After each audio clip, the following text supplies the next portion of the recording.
So here's one last video about logs, and this one's kind of optional. If you're having trouble with solving equations using logs, then maybe watch this and get a few ideas about the different types of equations that you can do. So, for example, we have log base 5 of x is equal to 3. So basically, if an equation is in log form and you can't solve for the x, like the x isn't by itself on the other side of the equation, you're going to want to turn it into exponential form. So change to exponential form. This is because logs and exponents are inverses of each other. So, it's the same as if you had x squared equals some number, and to solve, you would do the inverse, which is the square root, right? So it really is the same as other methods of solving, just that the log is the inverse of the exponent.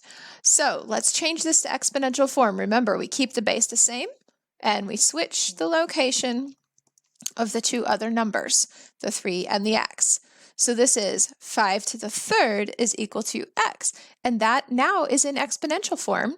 And we can say, well, we can figure out 5 to the third. That's 5 times 5 times another 5. So that's 125.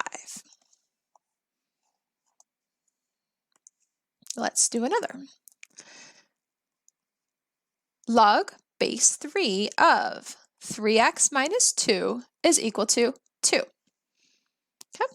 Notice that this x here is buried in the log, right? It's in the argument of the log. So it is not possible to just solve for x and ignore the log or something. No, we're going to change to exponential form. So 3 is the base, and then switch the 2 and the 3x minus 2.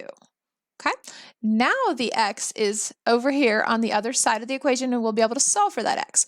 But first, let's evaluate this. 3 squared is 9 equals 3x minus 2.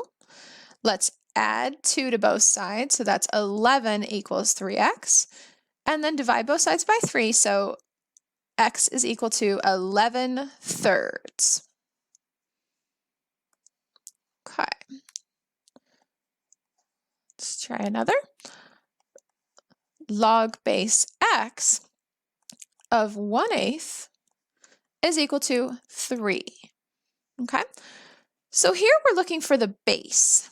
And I mean, we could solve this in log form if we understand how logs work, but I think for me, it still would be better to turn it into exponential form.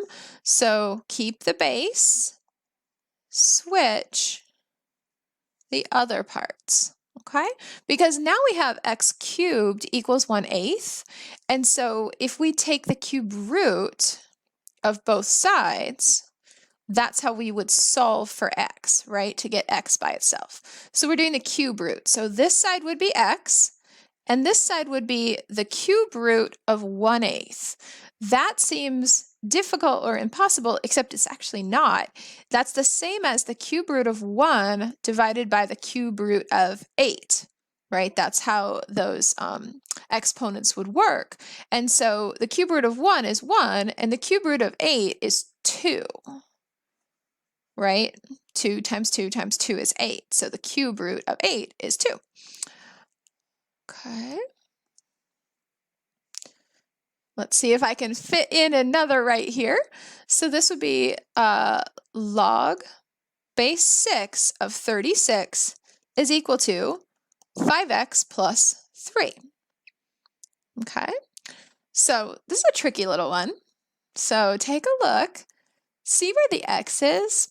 This x is already on the side where we would want to be solving for it. If we just don't think and turn this into exponential form, we would have 6 raised to the 5x plus 3 power. Here, let's just kind of do it in our, look at it.